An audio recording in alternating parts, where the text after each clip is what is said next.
नमस्कार. या व्हिडिओमध्ये आपण आता मार्केटमध्ये जेवढ्या कंपन्या लिस्टेड आहेत त्या सर्व कंपन्यांचं क्लासिफिकेशन कशा प्रकारे होऊ शकतं, कशा प्रकारे होतं त्याच्याबद्दल आपण चर्चा करणार आहोत. तर क्लासिफिकेशन ऑफ शेअर्समध्ये बेसिकली तुम्ही 3 प्रकारे मार्केटमध्ये कंपन्यांचं क्लासिफिकेशन करू शकता. आपल्याला आता हे माहिती आहे की नॅशनल स्टॉक एक्सचेंज आणि बॉम्बे स्टॉक एक्सचेंज या 2 प्रमुख स्टॉक एक्सचेंजवरती जेवढ्या कंपन्या लिस्टेड असतात त्या सर्व कंपन्यांमध्ये आपण ट्रेडिंग करू शकतो. पण यातला आपल्याला एक्झॅक्टली कोणत्या एरियामध्ये काम केलं पाहिजे, कोणत्या कंपन्या आपल्यासाठी सोयीस्कर आहेत हे आपल्याला ओळखणं फार गरजेचं असतं. त्यामुळे आपल्याला बऱ्याच ठिकाणी ट्रेडर लोकांनी क्लासिफिकेशन ऑफ शेअर्स करून ठेवलेले आहेत. काही ठिकाणी एक्सचेंजनी करून ठेवलेलं आहे, काही ठिकाणी ट्रेडर्सनी करून ठेवलेलं आहे, काही ठिकाणी काही रिसर्च इन्स्टिट्यूशन्सनी करून ठेवलेलं आहे. तर 3 प्रकारे हे क्लासिफिकेशन होतं: ग्रुप वाईज, साईज वाईज आणि sector wise classification. Bombay stock एक्सचेंजला बीएससीला जेवढ्या कंपन्या लिस्टेड आहेत त्या सर्व कंपन्यांना बीएससीनं या ग्रुप्समध्ये क्लासिफाईड करून ठेवलेलं आहे. A, B, M, M T, T, Z अशा काही ग्रुप्स आहेत. या ग्रुप्समध्ये एक कंपन्या क्लासिफाईड करून ठेवलेल्या आहेत. ब्रॉड लेवलवरती जर आपण विचार केला तर ए पासून झेड पर्यंतचा जो ग्रुपचा प्रवास आहे तो गुड पासून बॅड पर्यंत आहे असं म्हणायला हरकत नाही. आता एक्झॅक्टली बॅड का, तर केवळ झेड ग्रुपमधल्या कंपन्या आहेत त्या आपण बॅड कॅटेगरीतल्या कंपन्या आहेत, ब्लॅक लिस्टेड कंपन्या असतात असं म्हणायला हरकत नाही. बाकी सर्व कंपन्यांची काय स्थिती आहे आपण थोडं समजून घेऊया. ए ग्रुपच्या ज्या कंपन्या आहेत त्यांना ब्ल्यू चिप कंपनीज असं म्हणतात. ह्या तुलनात्मक मोठ्या कंपन्या असतात, त्यांचा डे टू डे एक्सचेंजमध्ये होणारा शेअर्स मधला व्हॉल्यूम म्हणजे उलाढाल ही सुद्धा भरपूर जास्त असते. या कंपन्या आकारानं मोठ्या असतात आणि प्रॉफिटेबिलिटीच्या बाबतीमध्ये जर विचार केला तर या कंपन्या ठीकठाक असतात. असं एक म्हणण्याची प्रथा आहे की ए ग्रुपमधल्या कंपन्या जर तुम्ही घेतल्या आणि तो जर शेअर खाली आला तर डोळे झाकून तुम्ही तो शेअर ठेवा, कधी ना कधी तो वर जाईलच. आता असं म्हणण्याची प्रथा आहे, म्हणजे आपण असं करायचंय का, तर बिलकुल नाही करायचं. कारण ए ग्रुपमधल्या बऱ्याचशा कंपन्या अशा पण आहेत की ज्या खाली आहेत त्या आजपर्यंत त्यांचे शेअर परत वरती गेलेच नाहीयेत. त्यामुळे तुम्हाला कुठल्याही शेअरवरती केवळ कोणत्या ग्रुपमध्ये आहे हे पाहून त्याच्यावरती विश्वास ठेवायचा नाहीये. ठीक आहे. पण ए ग्रुपच्या कंपन्यांना ब्ल्यू चिप कंपनीज असं पण म्हणतात. मोठ्या कंपन्या ह्या आहेत. त्याच्यानंतर दुसरा जो ग्रुप आहे तो म्हणजे बी ग्रुप. बी ग्रुपमध्ये मध्यम कॅटेगरीतल्या कंपन्या तुम्हाला पाहायला मिळतील. मध्यम आकाराच्या, मध्यम व्हॉल्यूमच्या आणि मध्यम प्रॉफिटेबिलिटीच्या अशा कंपन्या तुम्हाला इथे पाहायला मिळतात. त्यानंतर पुढे एम ग्रुप आहे, एम टी आहे, टी आहे आणि झेड आहे. आता ऍक्च्युली एम नंतर टी आहे आणि टी नंतर एम टी आहे. तर एम टी आणि एम टी हे जे ग्रुप्स आहेत ह्या ग्रुपमध्ये छोट्या कंपन्या आहेत, म्हणजे स्मॉल स्केल कंपनीज ज्या आहेत त्या सर्व ह्याच्यामध्ये आहेत. आज भारतामध्ये केवळ 2 प्रमुख स्टॉक एक्सचेंजेस तुम्हाला पाहायला मिळतात ज्याच्यामध्ये व्यवस्थित व्हॉल्यूम होतो आणि व्यवस्थित उलाढाल होते. परंतु पूर्वी भारतामध्ये 23 वेगळे प्रमुख स्टॉक एक्सचेंजेस होते जे रिजनल स्टॉक एक्सचेंज होते. रिजनल स्टॉक एक्सचेंज म्हणजे काय, एखादं स्थानिक स्टॉक एक्सचेंज तिथल्या स्थानिक जवळपासच्या इंडस्ट्रीमधल्या कंपन्या ज्या पब्लिक लिमिटेड असतील त्या एक्सचेंजला लिस्टेड असायच्या आणि तिथल्या एक्सचेंजमध्ये डील करणारे जे ट्रेडर्स होते ते तिथले स्थानिक ट्रेडर्स असायचे. म्हणजे पुणा स्टॉक एक्सचेंज होतं, हैदराबाद स्टॉक एक्सचेंज होतं, Calcutta stock exchange, Ahmedabad stock exchange असे बरेच स्टॉक एक्सचेंज होते भारतामध्ये. 23 स्टॉक एक्सचेंजेस होते आणि इथं सगळीकडे फिजिकल शेअर सर्टिफिकेट्समध्ये व्यवहार चालायचे. नंतर जेव्हा सेबीनं नियम काढला की सर्व व्यवहार हे ऑनलाईन झाले पाहिजेत आणि डीमॅट स्वरूपात झाले पाहिजेत, तर मग ते डीमॅटची यंत्रणा उभी करणं, मोठमोठे सर्व्हर तयार करणं, पूर्ण प्रॉम्प्ट सॉफ्टवेअर तयार करणं, आपल्या सर्व ब्रोकिंग कंपन्या ज्या आहेत, एक्सचेंजशी रिलेटेड ज्या ब्रोकिंग कंपन्या आहेत त्यांनी सुद्धा एक्सचेंजसाठी डेडिकेटेड कुठली तरी यंत्रणा तयार करणं, एखादं सर्व्हर तयार करणं आणि सॅटेलाइट थ्रू सर्व यंत्रणा उभी करणं हे सर्व एक्सचेंजेसला शक्य नाही झालं. कारण ते स्टॉक एक्सचेंज पण छोटे होते आणि तिथं जे व्यवहार चालायचे पण ते पण कमी असायचे.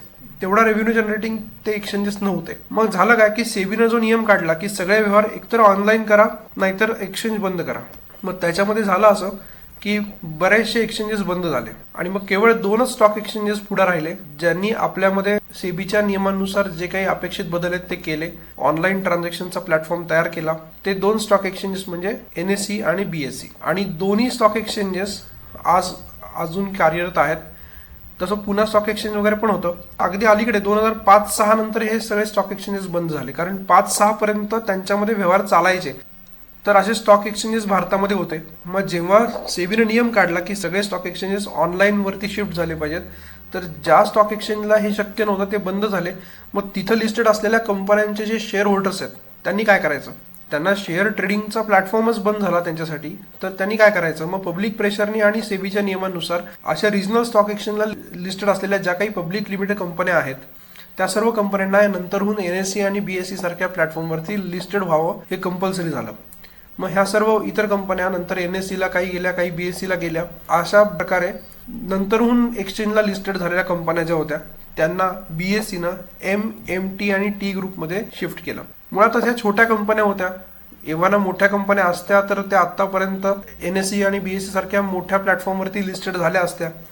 परंतु रिजनल स्टॉक एक्सचेंजला लिस्टेड असलेल्या स्थानिक छोट्या कंपन्या ज्या होत्या त्यांना नंतरहून BSE न आपल्याकडे लिस्टेड करून घेतलं आणि या ग्रुपमध्ये त्यांना स्थान दिलं. आता MT आणि T हे स्मॉल, अजून छोट्या आणि अजून छोट्या अशा स्वरूपाच्या ह्या कंपन्या आहेत. इथं व्हॉल्यूम फार पुअर असतो. T ग्रुपमधल्या कंपन्या ज्या असतात यांच्यामध्ये तुम्हाला इंट्राडे ट्रेडिंग आणि BTST बॅन असतं. तुम्हाला फक्त डिलिव्हरी स्वरूपामध्येच इथं ट्रान्झॅक्शन करावं लागतं. MT पण तशा स्वरूपातल्या कंपन्या आहेत. आणि Z ग्रुप जो आहे, जो त्याला ब्लॅकलिस्टेड ग्रुप म्हणतात, आम्ही त्याला ICU ग्रुप म्हणतो. एखादा पेशंट जसा ICU मध्ये गेल्यानंतर डॉक्टर काय म्हणतात की आमचे प्रयत्न चालू आहेत पण तुम्ही नातेवाईकांना बोलवूनच घ्या, फोन करून ठेवा. म्हणजे ती काही गॅरंटी वॉरंटी नसते की तो ICU मधनं सही सलामत बाहेर येईल. गमतीचा भाग सोडून द्या. पण Z ग्रुप म्हणजे ब्लॅकलिस्टेड कंपन्या असतात. त्या कंपन्यांमध्ये, Z ग्रुपमध्ये ज्या कंपन्या वारंवार तुम्हाला पाहायला मिळतात त्या कंपन्यांमध्ये तुम्ही व्यवहार करत जाऊ नका, कारण ह्याच्यामध्ये सस्पिशियस ऍक्टिव्हिटी असते. प्रोडक्शनचा पत्ता नाही पण शेअरच्या प्राइसमध्ये मोठे अपडाऊन्स असतात. स्पेक्युलेशनचा त्याला गंध येत असतो. ॲज वेल ॲज एक्सचेंजला लिस्टेड राहण्यासाठी जी फी भरावी लागते ती फी पण त्या वेळेवरती कंपन्या त्या भरत नसतात. अशा ब्लॅकलिस्टेड कंपन्या सगळ्या त्या असतात. तर शक्यतो तुम्ही A आणि B ग्रुपच्या खाली उतरूच नका. तुमचा सगळा फोकस जो आहे ट्रेडिंगचा तो A आणि B ग्रुपवरती ठेवू शकता. आता हे बॉम्बे स्टॉक एक्सचेंजला जेवढ्या कंपन्या लिस्टेड आहेत त्या कंपन्यांचा इथे मी उल्लेख केला. ग्रुप वाईज क्लासिफिकेशन फक्त BSE लाच अवेलेबल आहे किंवा BSE लाच लागू होतं. NSE न कुठल्याही अशा प्रकारचे ग्रुप्स बनवलेले नाही आहेत. ठीक आहे. त्यामुळे तुम्ही जरी NSE ला ट्रेड करत असाल तर ती कंपनी BSE ला कोणत्या ग्रुपवरती आहे हे चेक करा. बऱ्याचशा कंपन्या NSE आणि BSE दोन्हीकडे लिस्टेड आहेत. तर ज्या कंपन्या NSE आणि BSE दोन्हीकडे लिस्टेड आहेत त्यांच्या बाबतीमध्ये तुम्ही हे बघा नक्की की तुम्ही भलेही NSE ला ट्रेड करत असाल, BSE ला ती कोणत्या ग्रुपमध्ये कंपनी लिस्टेड आहे. बरं, हे ग्रुप कधीही परमनंट नसतात. परफॉर्मन्स बदलल्यानंतर त्या आहे त्या ग्रुपमधून वरच्या ग्रुपमध्ये किंवा खालच्या ग्रुपमध्ये शिफ्ट होऊ शकतात. ठीक आहे. समजलं ग्रुप वाईज क्लासिफिकेशन. हे कुठं पाहायला मिळेल तुम्हाला, तर बॉम्बे स्टॉक एक्सचेंजच्या वेबसाईटवरती तुम्हाला पाहायला मिळेल, ॲज वेल ॲज money.rediff.com वरती सुद्धा तुम्हाला हे पाहायला मिळेल. मी तुम्हाला दाखवतो ग्रुप वाईज क्लासिफिकेशन कुठे पाहायला मिळेल ते. पण मला जर विचारलं तर मी स्वतः ग्रुप वाईज क्लासिफिकेशनला जास्त महत्त्व देत नाही. ह्याचं कारण तुम्हाला सांगतो. खूप शोधल्यानंतर मला A ग्रुपचा क्रायटेरिया पाहायला मिळाला, पण B, M, MT, T आणि Z ग्रुपचे कुठलाही क्रायटेरिया मला विशेष पाहायला मिळाला नाही. जे मी परंपरागत ट्रेडर्सकडनं ऐकत आलोय, माझ्या गुरूंकडनं ऐकत आलोय, त्यानुसार मी तुम्हाला सांगतोय. ह्याचा क्रायटेरियाच तुम्हाला पाहायला मिळत नाही.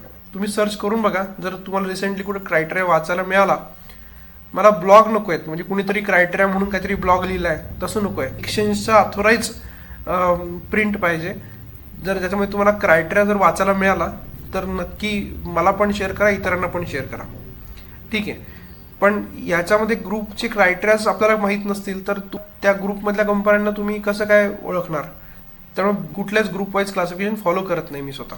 दुसरं जे क्लासिफिकेशन आहे ते म्हणजे size wise classification. Size wise म्हणजे लार्ज कॅप, मिड कॅप आणि स्मॉल कॅप असे 3 प्रकारचे क्लासिफिकेशन्स आहेत त्याच्यामध्ये. कॅप म्हणजे काय, तर मार्केट कॅपिटलायझेशन. कॅप म्हणजे market cap.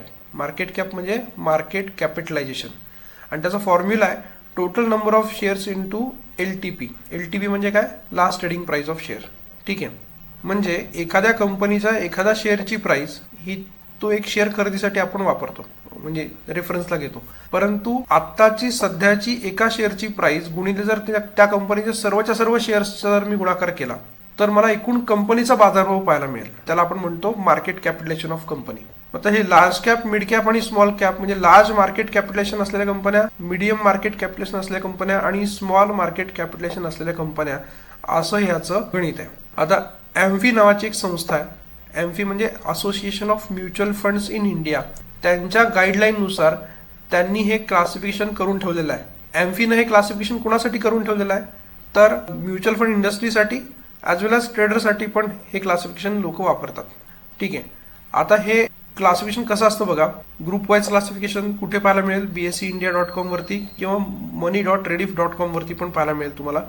Size wise classification AMFIच्या वेबसाईटवरती तुम्हाला पाहायला मिळेल. मी तुम्हाला दाखवतो आता थोड्या वेळात. लार्ज कॅप म्हणजे top 100 companies among all listed companies over NSE आणि BSE. म्हणजे जर आपण NSE आणि BSE ला एकूण जेवढ्या कंपनी लिस्टेड आहेत त्या सर्व कंपन्यांचं मार्केट कॅपिटलायझेशनच्या असेंडिंग ऑर्डरने जर आपण एक लिस्ट बनवली, म्हणजे ज्यांचं मार्केट कॅपिटलायझेशन सर्वात जास्त आहे ती सर्वात तो पहिला शेअर, ती पहिली कंपनी, आणि ज्याचं मार्केट कॅपिटलायझेशन सर्वात कमी आहे ती शेवटची कंपनी. तर अशी जर आपण लिस्ट बनवली तर ती लिस्ट जवळजवळ 5077 कंपन्यांची लिस्ट बनते अप्रॉक्सिमेट. त्या 5077 कंपन्यांपैकी टॉप 100 कंपनी ज्या असतील, पहिल्या 100 कंपन्या, त्यांनी लार्ज कॅप असं म्हटलेलं आहे. हे कुणी म्हटलेलं आहे? एम्फीनं म्हटलेलं आहे. हे कुणासाठी यादी तयार केलेली आहे त्यांनी? एम्फीनं म्युच्युअल फंड इंडस्ट्रीसाठी. कारण काय होतं की वेगवेगळ्या स्कीम्स मार्केटमध्ये येतात. आता मी लार्ज कॅप फंड आणलाय, म्हणजे लार्ज कॅप स्कीम आणलेली आहे. समजा HDFC लार्ज कॅप फंड किंवा SBI लार्ज कॅप फंड. आता SBIचा लार्ज कॅप फंड आणि HDFCचा लार्ज कॅप फंड याच्यामध्ये प्रत्येक ठिकाणी फंड मॅनेजर वेगवेगळा आहे, आणि तो प्रत्येक फंड मॅनेजर त्याला ज्या लार्ज कॅप वाटतात त्यांच्यामध्ये इन्व्हेस्ट करेल, बरोबर आहे. आणि मग जर अशी कुठली यादी जर अवेलेबल नसेल, कुठली रेफरन्सची यादी अवेलेबल नसेल, तर काय होईल, एखादी कंपनी जी काठावरती आहे म्हणजे मिड कॅप आणि लार्ज कॅपच्या मध्ये आहे, ती एका फंड मॅनेजरला वाटेल नाही ही कंपनी लार्ज कॅपमध्ये, तर दुसरा म्हणेल नाही ही मिड कॅपमध्ये. मग प्रत्येकाचं अंडरस्टँडिंग वेगळं राहील आणि त्यानुसार इन्व्हेस्टमेंट पण वेगळी राहील. तसं होऊ नये त्यामुळे त्यांनी स्टँडर्डायझेशन ठेवण्यासाठी एम्फीनं ही यादी तयार केलेली आहे. पहिल्या टॉप 100 कंपनीज ज्या असतील ह्या लार्ज कॅप असतील. आणि ही यादी कशी तयार केली जाते? दर 6 महिन्यानंतर ही यादी अपडेट होते. प्रत्येक 6 महिन्यामधली ॲव्हरेज ट्रेड प्राइस ते काढतात आणि त्या ॲव्हरेज ट्रेड प्राइसच्या गुणिले total number of shares of company हे काढलं जातं आणि ही यादी तयार केली जाते. या 6 महिन्याच्या इंटरव्हलमध्ये तयार केलेली यादी पुढच्या 6 महिन्यांसाठी तुम्हाला रेफरन्सला वापरायला मिळते. पुढच्या 6 महिन्यातली जी ॲव्हरेज ट्रेड प्राइस असेल त्यानुसार जे बदल होतील त्यानुसार त्याच्या पुढच्या 6 महिन्यांमध्ये म्युच्युअल फंड इंडस्ट्री बरोबर तुम्हाला मला सुद्धा लार्ज कॅप कोणता, मिड कॅप कोणता आणि स्मॉल कॅप कोणता हे ओळखण्यासाठी आणि ट्रेड करण्यासाठी ही यादी उपयोगात आणता येऊ शकते. ठीक आहे. तर लार्ज कॅप म्हणजे टॉप 100 कंपनीज, अप्रॉक्सिमेट 40,000 करोडच्या वरच्या कंपन्या. आता लेटेस्ट जर आपण उदाहरण पाहिलं तर 48,000 करोडची 100वी कंपनी आहे. पहिली कंपनी आहे लार्ज कॅप मधली ती म्हणजे रिलायन्स इंडस्ट्री. त्याचं मार्केट कॅपिटलायझेशन 17 लाख करोड रुपये. म्हणजे अख्खी रिलायन्स कंपनी जर उद्या आपल्याला विकत घ्यायची ठरवली तर आत्ता रिलायन्सची जी किंमत आहे एका शेअरची किंमत गुणिले सर्वच्या सर्व शेअर्स तुम्हाला विकत घ्यावे लागतील. म्हणजे जे अंबानींकडे आहेत, जे इतर प्रमोटर ग्रुपकडे आहेत, इन्स्टिट्यूशनल इन्व्हेस्टर्सकडे असतील, म्युच्युअल फंड इंडस्ट्रीजकडे असतील, तुमच्या माझ्यासारख्या कॉमन इन्व्हेस्टरकडे असतील, असे सर्वच्या सर्व शेअर जर आपण विकत घ्यायचं ठरवलं तर करंट मार्केट प्राइसने तुम्हाला पैसे मोजावे लागतील आणि मग ती कंपनी तुम्ही विकत घेऊ शकता. तर ती अख्खी कंपनी विकत घ्यायची असेल तर तुम्हाला किती भांडवल लागेल? तर 17 लाख करोड रुपये लागतील. म्हणजे बघा, पहिली कंपनी 17 लाख करोडची कंपनी आहे आणि 100वी कंपनी जी आहे ती 48,000 करोडच्या आसपासची आहे. 17 लाख कुठे आणि 48,000 कुठे? बघा, म्हणजे पहिल्या 100 कंपन्यांमध्येच तुम्हाला मार्केट कॅपिटलायझेशन वाईज काय किती मोठी तफावत दिसते ते लक्षात घ्या. मिड कॅप म्हणजे काय? तर सेकंड टॉप 150 कंपनीज, म्हणजे 101 क्रमांकापासून ते 250 क्रमांकापर्यंतच्या कंपन्या, सेकंड टॉप 150 कंपनीज. ठीक आहे. तर त्यांची पण जर आपण उदाहरण घेतलं तर 48,000 ते 15,000 करोड पर्यंतच्या या कंपन्या आहेत सरासरी. आणि स्मॉल कॅप म्हणजे 250 कंपन्या जर वरच्या सोडल्या तर 251 पासून पुढच्या सर्व कंपन्या ज्या आहेत, अगदी 5,077 कंपन्यांची यादी आहे. 251 पासून खालच्या सर्व कंपन्या स्मॉल कॅप मध्ये यांनी ठेवलेल्या आहेत. समजते तुम्हाला? आता ऍक्च्युली ही जी यादी आहे ना, ही एका ट्रेडरसाठी फार सफिशियंट आहे असं मला वाटत नाही. मी याच्यामध्ये थोडंसं अजून काही बदल केलेले आहेत. आता लार्ज कॅपच्या वरती मी एक जायंट कॅप ही एक कॅटेगरी तयार केलेली आहे. जायंट कॅप, मग लार्ज कॅप, मग मिड कॅप, मग स्मॉल कॅप, मग micro cap, ultra micro cap, असे आपण त्याच्यामध्ये यादी तयार करू शकतो. ठीक आहे. मग आपण ह्याला कसं म्हणू शकतो की ज्यांचं मार्केट कॅपिटलायझेशन 2 लाख करोड पेक्षा जास्त आहे त्या कंपन्या आपण जायंट कॅप म्हणूया, आणि ज्यांचं मार्केट कॅपिटलायझेशन 2 लाख करोड ते 40,000 करोड पर्यंत आहे ते लार्ज कॅप म्हणूया. त्यानंतर ज्यांचं मार्केट कॅपिटलायझेशन 40,000 करोड ते 15,000 करोड आहेत ते मिड कॅप म्हणूया. ज्यांचं मार्केट कॅपिटलायझेशन 15,000 करोड ते 5,000 करोड आपण स्मॉल कॅप म्हणूया. ज्यांचं मार्केट कॅपिटलायझेशन 5,000 करोड ते 2,000 करोड आहेत ते मायक्रो कॅप म्हणूया. ज्यांचं मार्केट कॅपिटलायझेशन 2,000 करोड ते 500 करोड पर्यंत आहे ते अल्ट्रा मायक्रो कॅप म्हणूया. आणि त्याच्या खालचे सोडून देऊया आपण, म्हणजे त्याच्यापेक्षा स्वस्तातल्या कंपन्या ज्या आहेत ज्यांचं मार्केट कॅपिटलायझेशन 100, 200, 300 करोड आहे, 50 करोड आहे, मार्केट कॅपिटलायझेशन. ह्या कंपन्यांच्या शेअर्सच्या नादी आपण नको लागायला, कारण ह्या कंपन्या एकदम छोट्या कंपन्या आहेत आणि तिथं स्पेक्युलेशन मोठ्या प्रमाणावरती होतं. तर 500 करोडपेक्षा कमीवाल्या कंपन्या आपण सोडून देऊया, किंवा त्याला आपण अल्ट्रा मायक्रो कॅप म्हणूया. ठीक आहे, आलं लक्षात. आता MSME नावाचं एक मिनिस्ट्री आहे गव्हर्नमेंटची, पण त्याच्यामधला जो स्मॉल मीडियम अँड मायक्रो जे एंटरप्राइजेस आहेत त्यांचा जो क्रायटेरिया आहे आणि हा क्रायटेरिया हा वेगळा आहे. हा, कृपया तो क्रायटेरिया आणि हा क्रायटेरिया असं मिक्स करू नका. ही लेबल्स ट्रेडरच्या हिशोबाने आहेत. ठीक आहे, मुळातच जे आता एक्सचेंजला लिस्टेड होणाऱ्या ज्या नवीन कंपन्या असतात त्यांचं मार्केट कॅपिटलायझेशन हे 100 करोड प्लसच असतं. ठीक आहे, तरी इथं आपण मायक्रो कॅप इथं ज्या म्हणतोय त्या तरी आपण 100 करोड प्लसच्या कंपन्यांना मायक्रो कॅपच म्हणूया, अल्ट्रा मायक्रो कॅपच म्हणूया. ठीक आहे, तिकडे मात्र त्या लार्ज कॅप होतील, म्हणजे MSME मध्ये त्या मोठ्या कंपन्या असतील. लक्षात असो. हे समजलं का तुम्हाला? मार्केट कॅपिटलायझेशन हे कुठं बघायला मिळतं तुम्हाला, मी तुम्हाला दाखवतो. चला आधी आपण आहे ना हे पण कम्प्लीट करूया. तिसरा जो क्रायटेरिया आहे तिसरं जे क्लासिफिकेशन आहे ते म्हणजे sector wise classification. Sector wise classification मध्ये म्हणजे इंडस्ट्री वाईज क्लासिफिकेशन. जसं आपण म्हणतो की एखादी इंडस्ट्री असते, banking industry, auto industry, pharma industry. ठीक आहे, तर त्याला आपण सेक्टर्स म्हणतो. Banking and finance sector, auto sector, pharma, IT, FMCG म्हणजे फास्ट मुव्हिंग कन्झ्युमेबल गुड्स, म्हणजे डे टू डे लागणाऱ्या ज्या वस्तू असतात आपल्या जीवनामधल्या ज्यांचं कन्झम्पशन खूप फास्ट होतं. ठीक आहे, कन्झ्युमेबल गुड्स म्हणजे काय? मग आता टूथपेस्ट असेल, साबण असेल, फूड आयटम्स असतील, मॅगी असेल, चिप्स असतील, कोल्ड्रिंक्स असतील, ब्रेवरेजेस, डेअरी प्रोडक्ट्स असतील, डे टू डे लाईफमध्ये त्यांचं कन्झम्पशन खूप फास्ट होतं. अशा सर्व गोष्टी. तसं म्हटलं तर पेट्रोल सुद्धा कन्झ्युमेबल गुड्समध्ये येणार आहे, कारण त्याचा पण रोज वापर होतो. बरोबर आहे, रोज कन्झम्पशन होतं. तर अशा गोष्टींना आपण FMCG असं म्हणतो. ह्यात कुठला एक क्रायटेरिया नाही आहे किंवा एखादी एक इंडस्ट्री नाही आहे. FMCG मध्ये अनेक इंडस्ट्रीज आहेत. ज्या ज्या प्रोडक्ट्सचं कन्झम्पशन डेली बेसिसवरती होतं किंवा अगदी आठवड्याला होतं त्या सर्व FMCG मध्ये आपण पाहतो. आलं लक्षात.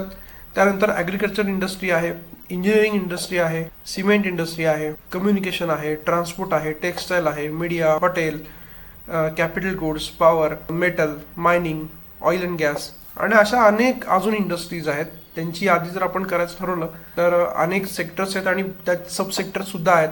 म्हणजे टेक्स्टाईल एवढा एक सेक्टर घेतला तर त्या टेक्स्टाईल सेक्टरमध्ये सब सेक्टर्समध्ये काय काय येणार आहे? कॉटन ब्लेंड्स येणार आहेत, त्यानंतर फॅब्रिक डिझायनिंग मधल्या कंपन्या असतील, त्याच्यानंतर डाईंग मधल्या कंपन्या असतील, नंतर रेडीमेड गार्मेंट अँड स्टिचिंग मधल्या कंपन्या असतील, त्यानंतर होजिरी, रेयॉन, नायलॉन, टेरिकॉट, वुलन, अशा अनेक वेगळ्या इंडस्ट्रीज सुद्धा त्याच्यामध्ये आहेत. ठीक आहे, सिल्क आहे. म्हणजे एका टेक्स्टाईल इंडस्ट्रीमध्ये सुद्धा खूप वेगळ्या प्रकारच्या इंडस्ट्रीजचा त्याच्यामध्ये भाग येतो थोडासा. लक्षात. ट्रान्सपोर्ट इंडस्ट्री जर म्हटलं तर आपल्याला ट्रान्सपोर्टमध्ये रोड ट्रान्सपोर्ट आहे, एव्हिएशन आहे आणि शिपिंग इंडस्ट्री पण आहे. हे सगळं मिळून एक ट्रान्सपोर्ट इंडस्ट्री येतं. बँकिंग अँड फायनान्समध्ये जर गेला तुम्ही तर बँकिंगमध्ये 2 पार्ट येतील, एक PSU कंपन्या आणि प्रायव्हेट सेक्टरमधल्या कंपन्या.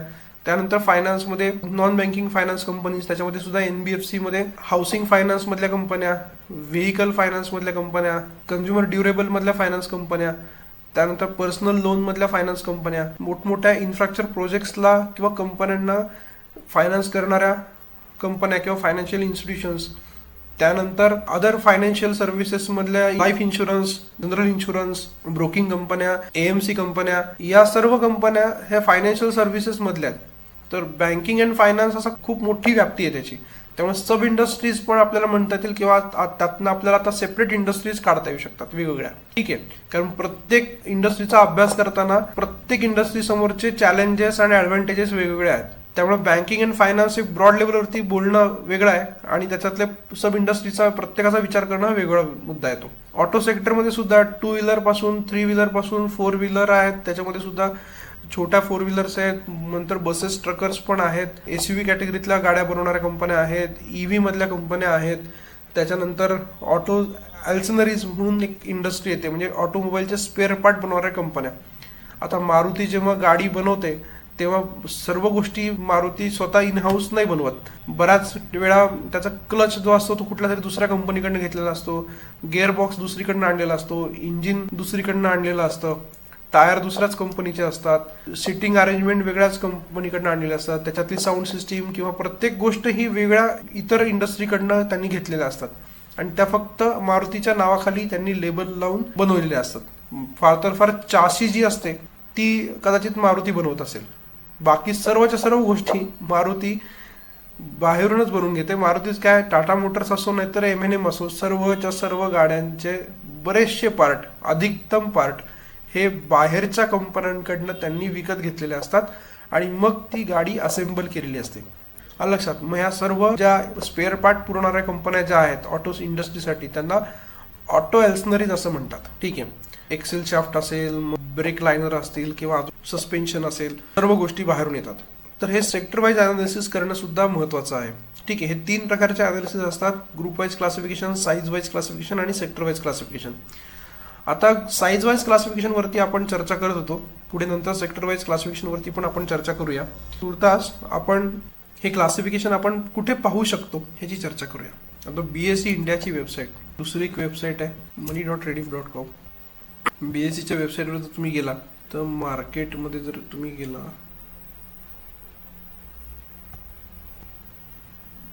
ऑल इंडिया मार्केट कॅपिटलायझेशन, किती कंपन्या आहेत एकूण शेअर मार्केटमध्ये आता लिस्टेड?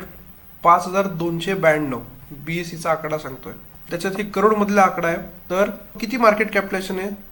NSEला आणि BSE लिस्टेड असलेल्या सर्व कंपन्यांचे सर्व कंपन्यांचे मार्केट कॅपिटलायझेशनची जर समिशन जर केली तर अख्ख्या बाजाराचा बाजारभाव तुम्हाला पाहायला मिळेल. तो किती आहे? 3,21,75,271.55 कोटी. 3.21 कोटी बरं का. ह्याच्या पुढे आणखी 7 शून्य लावायचे. हे 1च्या पुढे आणखी 7 शून्य लावा. तेवढं कंपन्यांचं मार्केट कॅपिटलायझेशन आहे. आणि पहिल्या टॉप 10 कंपनीचं मार्केट कॅपिटलायझेशन किती आहे? हा सुद्धा आकडा करोडमध्ये आहे. तो 80,21,000 करोड आहे. आणि आय गेस टॉप 50 कंपन्या जर आपण घेतल्या, म्हणजे टॉप 10 कंपन्या जसं बघितलं तर टॉप 50 कंपन्यांचं मार्केट कॅपिटलायझेशन एकूण या मार्केट कॅपिटलायझेशनचा 58 ते 60% आहे अंदाजे. आता हे एक्झॅक्टली मला इक्विटीमध्ये क्लासिफिकेशन पाहायचं आहे. इक्विटी मार्केट वॉचवरती जातो मी. हां, आता इथे इक्विटी मार्केट वॉचमध्ये ग्रुप वाईज क्लासिफिकेशन आहे. इथं ऑल ग्रुप आहेत. मी इथं ऑलच्या ऐवजी A, B, आता इथं बघा त्यांनी बरेचसे ग्रुप टाकलेले आहेत, तयार केलेले आहेत. Z आणि ZP पण टाकलेलं आहे. A ग्रुपचं क्लासिफिकेशन, हे B ग्रुपमधल्या कंपन्या आहेत. किती कंपन्या आहेत? एवढ्या B ग्रुपमधल्या कंपन्या आहेत. A ग्रुपमधल्या कंपन्यांचा जर विचार केला तर एवढ्या A ग्रुपमधल्या आहेत. त्यानंतर E ग्रुप पण त्यांनी तयार केला आहे, पण नो डेटा अवेलेबल. म्हणजे E ग्रुप आहे नावालाच आहे. IF मध्ये पण काही कंपन्या त्यांनी ठेवलेल्या आहेत. M ग्रुपमध्ये एवढ्या कंपन्या आहेत. MS नावाचं पण आहे त्यांनी, त्यात पण त्यांनी काही टाकल्यात. MT पण टाकले आहे ग्रुप, त्यात पण काही कंपन्या आहेत. MT नंतर P ग्रुप तयार केलेला आहे, त्यांनी त्यात काही कंपन्या टाकलेल्या आहेत रिसेंटली. T ग्रुप आहे.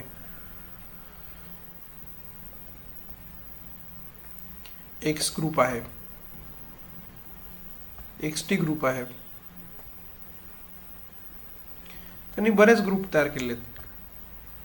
Z ग्रुप आहे आणि ZP. तुम्ही बघाल बऱ्याच ठिकाणी तर व्हॉल्यूम पण नाही आहे. ठीक आहे. हे ग्रुप वाईज क्लासिफिकेशन इथं पाहायला मिळतं.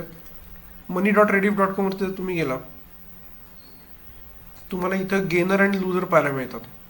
एक ज्या कंपन्या गेनरमध्ये असतील त्या लुजरमध्ये नसतील, आणि ज्या लुजरमध्ये असतील त्या गेनरमध्ये नसतील. त्यामुळे गेनर आणि लुजरचं कंबाईन जर आपण पाहिलं तर तुम्हाला ग्रुप वाईज क्लासिफिकेशन मधल्या सगळ्या कंपन्या पाहायला मिळतील कदाचित.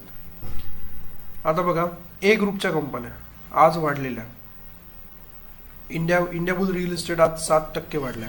MMTC आज 7.34% तो पण वाढलेला आहे. हे सगळे ग्रुप वाईज आहेत. A ग्रुप, B ग्रुप, एवढ्या कंपन्या आहेत B ग्रुपमधल्या ज्या आज वाढल्यात. हे सगळं तुम्ही कॉपी केलं आणि एक्सेलमध्ये शिफ्ट केलं तर फक्त ग्रुप वाईज क्लासिफिकेशन मधल्या कंपन्या पाहायला मिळतील तुम्हाला. दिसतंय? एवढ्या कंपन्या आहेत. M ग्रुपमधल्या कंपन्या ज्या वाढलेल्या आहेत. ठीक आहे. आता M ग्रुपमधल्या लुजर पण तुम्हाला दिसतील डेली मधल्या. M ग्रुपमधल्या लुजर, M ग्रुपमधले गेनर घ्यायचे आणि M ग्रुपमधले लुजर पण घ्यायचे, असे सगळे मिळून तुम्हाला M ग्रुपचा पूर्ण ग्रुपच दिसेल. याच्यापेक्षा BSEची लिस्ट अद्ययावत असणार आहे, कारण ती साक्षात एक्सचेंजची लिस्ट आहे आणि एक्सचेंज जे चेंजेस करेल ते लगेचच तुम्हाला शोकेस करेल. ह्याच्यामध्ये MABMT आणि MT आणि Z एवढेच ग्रुप आहेत. हे मधले जे एक्सचेंजनी तयार केलेले ग्रुप आहेत ZP आणि अजून काय काय EIF MS MT P XXT, हे सगळे गाड्यांच्या व्हेरियंटचे नाव असल्यासारखे वाटतात. ते हे सगळे तुम्हाला BSEलाच पाहायला मिळेल. ठीक आहे, पण इथे पण पाहायला मिळते आधी. ठीक आहे, T ग्रुप, MT ग्रुप आणि Z group.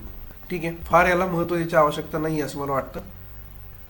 Group wise classification नंतर साईज वाईज क्लासिफिकेशनसाठी आपण amphiindia.com म्हणून वेबसाईट आहे, association of mutual funds in India. याच्यावरती तुम्ही गेल्यानंतर इथे खाली 4 चौकोन दिसतात तुम्हाला. शेवटचा राईट साईडचा चौकोन बघा, रिसर्च अँड इन्फॉर्मेशन दिसतं तुम्हाला. याच्यावर क्लिक करा. याच्यावर क्लिक केल्यानंतर तुम्हाला परत 1 2 3 4 5 कॉलम दिसतात. 5 बटनापैकी जो शेवटचं बटन आहे अदर डेटा, त्याच्यावरती क्लिक करा. याच्यावरती क्लिक केल्यानंतर तुम्हाला साधारणपणे 1 2 3 4 5 6 7 सातवा मुद्दा, categorisation of large cap, mid cap and small cap stocks, याच्यावर जर क्लिक केलं तर तुम्हाला अगदी लेटेस्ट तुम्हाला यादी मिळेल. जानेवारी टू जून 2023 या 6 महिन्यातले सर्व कंपन्यांचं मार्केट कॅपिटलायझेशन. आता बघा, मी याच्यावर क्लिक करतो PDF वरती. PDF ओपन झाली.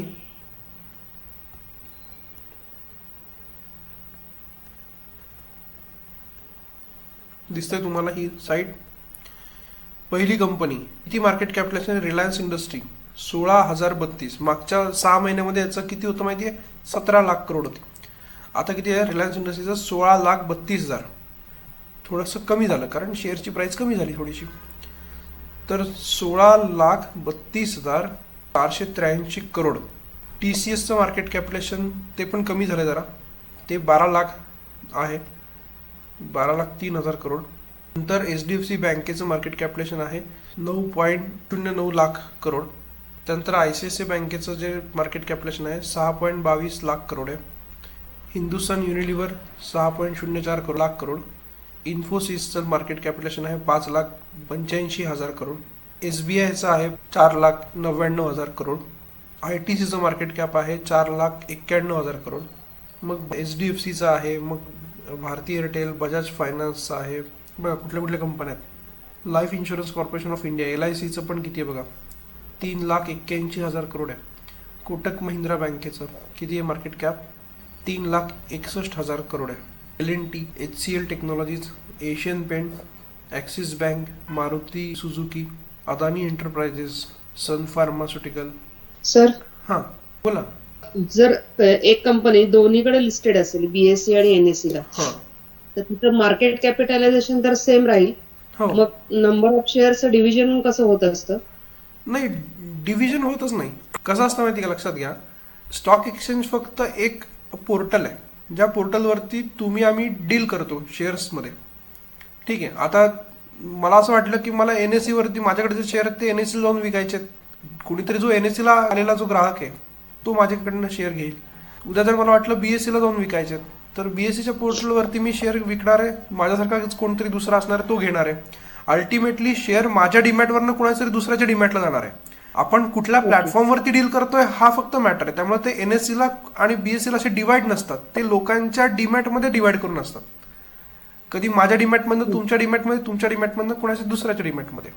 मी जर NSE ला घेतले असतील मी नंतर BSEच्या प्लॅटफॉर्मवर सेल करू शकते का? येस विकू शकता. इंट्राडे नाही करता येणार तुम्हाला, पण दुसऱ्या दिवशीपासून तुम्ही कुठेही विकू शकता. ठीक आहे. आलं लक्षात. मग आता बघा इथे कोणकोणते अजून आहेत. पहिल्या 2 लाख करोडचं मार्केट कॅपिटलायझेशन कुठपर्यंत, विप्रोपर्यंत आहे. पहिल्या 25 कंपन्या. मग नंतर नेस्ले आहे तो 1.95 लाख कोटी.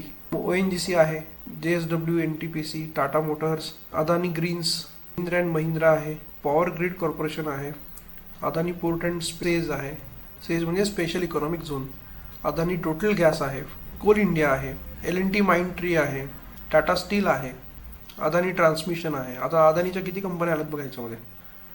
हिंदुस्तान झिंक आहे, पिडिलाइट आहे, सिमेन्स आहे, SBI लाईफ आहे, HDFC लाईफ इन्शुरन्स आहे, बजाज ऑटो लिमिटेड आहे, त्याच्यानंतर इंडियन ऑइल कॉर्पोरेशन आहे, ग्रासिम आहे, ब्रिटानिया इंडस्ट्री आहे, वेदांता, टेक महिंद्रा आणि DLF. आता टेक महिंद्रापर्यंत 50 कंपन्या झाल्या.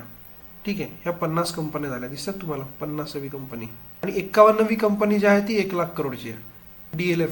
त्याच्यानंतरच्या 1 लाखापेक्षा कमी वाल्या आहेत सुद्धा भरपूर कंपन्या आहेत. इंडसइंड बँक आहे, बँक ऑफ बडोदा आहे, वरुण ब्रेवरीज आहे, भरपूर कंपन्या आहेत. ठीक आहे, 100वी कंपनी किती करोडची आहे बघा, 49,681 कोटीची कंपनी आहे. ट्रेंट म्हणून कंपनी आहे, म्हणजे लॅक्मे. बरं का, ह्या सगळ्या लार्ज कॅप आहेत बघा. इथं तुम्हाला कोपऱ्यात सगळीकडे लार्ज कॅप दिसतं तुम्हाला. हे बघा, ही यादी बघा ह्या कोपऱ्यातली. ठीक आहे, हे सगळे लार्ज कॅप आहेत, शेवटचा कॉलम. त्यानंतर सगळ्या कुठल्या कंपन्या आहेत, मिड कॅप कंपन्या आहेत.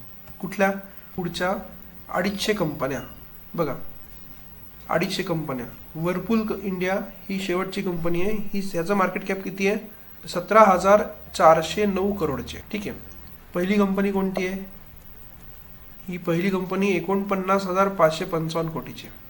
ठीक आहे, म्हणजे सरासरी 50,000 करोड, 49,000 करोड जर पकडलं तर इथून ते 16,000 करोडपर्यंतच्या कंपन्या ह्याच्यामध्ये आहेत सध्याच्या स्थितीला. त्याच्यानंतर सगळ्या स्मॉल कॅप आहेत बघा. 251 पासून कुठल्या आहेत, ह्या मिड कॅप नाही आहेत, आता स्मॉल कॅप आहेत, दिसत आहेत. त्यात पण बघा 5,000 करोडपर्यंतच्या कंपन्या मोजूया आपण. तुम्ही ही आधी घरी निवांत बघा, त्यात कोणकोणत्या कंपन्या आहेत ज्यांचं मार्केट कॅपिटेशन 5,000 करोडच्या वरती आहे. अशा कंपन्यांची रँक किती आहे बघा. हे बघा, सुप्रजित नावाची कंपनी आहे, मग अशी मी आपण शेअर बघितलं ना सुप्रजितचा, ती 513वी कंपनी आहे ज्यांचं मार्केट कॅपिटेशन 5,000 करोड आहे, 5,002 करोड आहे. ठीक आहे, त्यानंतर किन्ना मेटल नावाची कंपनी आहे. ही मला वाटतं BSEला आहे, NSEला नाही आहे. VST इंडस्ट्री म्हणून आहे, ही NSE BSE दोन्हीकडे आहे. 4,900, म्हणजे ह्या काही वाईट नाही आहेत, लक्षात घ्या. मी फक्त मार्केट कॅपिटेशन वाईज स्लॅब तयार केलेत. कंपनीचे बाकी फंडामेंटल चेक करून, व्हॉल्यूम चेक करून, शेअर्समधला आणि टेक्निकल अनालिसिसचा अभ्यास करून तुम्हाला शेअर निवडायचा आहे. ठीक आहे, पण 2,000 करोडपर्यंतच्या कंपन्या जर विचार केला, आत्ताशी आपण 6व्या पानावरती आहोत, 47 पानं आहेत ही PDF मधली, 6व्या पानावरती आपण आहोत, ज्यांचं मार्केट कॅपिटेशन 2,000 करोड आहे. बघा, टाइम टेक्नोप्लास्ट लिमिटेड 787 क्रमांकाची कंपनी आहे ही, ज्याचं मार्केट कॅपिटलेशन 2,003 करोड आहे.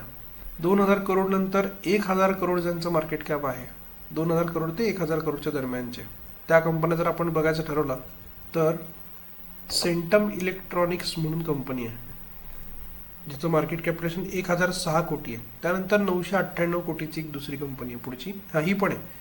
KMC स्पेशालिटी हॉस्पिटल्स ही पण आहे. त्याच्यानंतर मात्र म्हणजे 1,059 पासूनच्या पुढच्या कंपन्या ज्या आहेत, त्याच्यानंतरच्या खालच्या, ह्या सगळ्या छोट्या कंपन्या आहेत. त्याच्यापेक्षा 500 करोडपर्यंतच्या कंपन्या जर आपण विचार केला तर आत्ताशी आपण 13व्या पानावरती आहोत. विचार करा खाली किती कंपन्या असतील. हे बघा, अलाइड डिजिटल सर्व्हिसेस नावाची कंपनी आहे ना, ह्याचं मार्केट कॅप गेल्या 6 महिन्यामध्ये 502 कोटी ॲव्हरेज राहिला. त्याच्यापेक्षा कमी जी आहे मालकॉम म्हणून कंपनी आहे, ती 499 कोटीचं मार्केट कॅप आहे त्यांचं. मग ज्योती स्ट्रक्चर वगैरे अशा बऱ्याच कंपन्या आहेत जी नावं कधीतरी तुम्ही ऐकलेली असतील ट्रेडर्सकडनं. मुथूट कॅपिटल सर्व्हिसेस, आता ही मुथूट फायनान्स आहे का तर नाही आहे, ही वेगळी आहे. भरपूर कंपन्या आहेत. ठीक आहे, आर कॅपिटल वगैरे आहे, भरपूर आहेत ज्यांचे पण शेअर कधीतरी मधनच चमकतात असे उल्कासारखे, पण ते काय विशेष नसतात, कधीतरी वाढतात कधीतरी पडतात. त्यामुळे ह्या कंपन्यांच्या सहसा तुम्ही ट्रेडिंगच्या नादी लागूच नका. 500वाली कंपनी कोणती होती, 500वाली कंपनी होती 1311 क्रमांकाची. आता त्याच्या खाली बघा किती कंपन्या आहेत. अशा पण कंपन्या आहेत की ज्यांचं मार्केट कॅपिटेशन 100, आता 80 करोड आहे, 55 कोटी, 21 कोटी, अख्खी कंपनी 21 कोटीची, 9 कोटी. प्रमोटरचे तुमच्या माझ्याकडचे सर्वांचे शेअर्स घेतले तर 2 कोटीमध्ये. म्हणजे आत्ता पिंपरी चिंचवडमध्ये ज्यांचे 1-2 फ्लॅट आहेत ना, ती लोकांनी आपले फ्लॅट विकून अख्खी कंपनी विकत घेऊ शकतात, इतकं आहे, एवढीशी कंपनी आहे. बाकी तर काही काही फार कमी आहेत. आता 0.48 लाख म्हणजे बघा, 0.83 करोड म्हणजे किती, 0.83 करोड म्हणजे 83 लाखाची कंपनी आहे. जुन्या कंपन्या म्हणून त्यांना ठेवायची परमिशन वाटतं ना. हा, जुन्या कंपन्या आहेत. नवीन लिस्टेड नाही, नवीन लिस्टेड कंपन्या असे येणारच नाहीत, येऊनच देणार नाही एक्सचेंज. आता 0.02 करोड म्हणजे काय, 2 लाख त्यांचं मार्केट कॅप आहे. ती तुम्हाला शेअर पाहायला पण मिळणार नाही, ट्रेडिंग पण त्याचं कितीतरी महिने झालेलं नसेल. तुम्ही शोधा कचऱ्यामध्ये भरपूर कंपन्या शोधा, तुम्हाला फार एखाद दुसरा शेअर दिसेल. सगळे पेनी स्टॉक्स आहेत सगळे. पेनी स्टॉक म्हणजे शेअरची किंमत चिल्लर आहे असं नाही, मार्केट कॅपिटलायझेशन वाईज ह्या सगळ्या पेनी स्टॉक आहेत. खरोखर काही कंपन्यांचे शेअर्सचे प्राइस सुद्धा तुम्हाला 20 पैसे 10 पैसे अशी पण पाहायला मिळेल. अशा किती आहेत इथं? 5063 कंपन्या आहेत. BSE काय सांगतं मगाच्या यादीनुसार 5292 कंपन्या आहेत. आता ही कुठली यादी आहे त्यांनाच माहिती. मग आता ह्या सर्व कंपन्यांचा आपल्याला अभ्यास करायचा म्हणजे नक्की काय करायचं आहे, ह्यातल्या कोणत्या कंपन्या कोणत्या क्वालिटीच्या आहेत, आपल्याला त्याच्यामध्ये कशा प्रकारे ट्रेड करायचं आहे, याची चर्चा आपण पुढच्या लेक्चरला करूया. थांबूया आपण. तर आजचा व्हिडिओ तुम्हाला कसा वाटला हे आम्हाला कॉमेंटमध्ये नक्की कळवा. व्हिडिओ आवडला असेल तर लाईक नक्की करा आणि आपल्या जास्तीत जास्त मित्रांना तुम्ही हा व्हिडिओ शेअर करा. जर तुम्ही आमच्या चॅनलवरती नवीन असाल तर आमच्या चॅनलला सबस्क्राईब नक्की करा आणि बेल आयकॉनला क्लिक करा, म्हणजे नवीन नवीन येणाऱ्या व्हिडिओची नोटिफिकेशन तुम्हाला मिळत राहतील. भेटूया पुढच्या व्हिडिओमध्ये. तोपर्यंत टेक केअर. Good bye.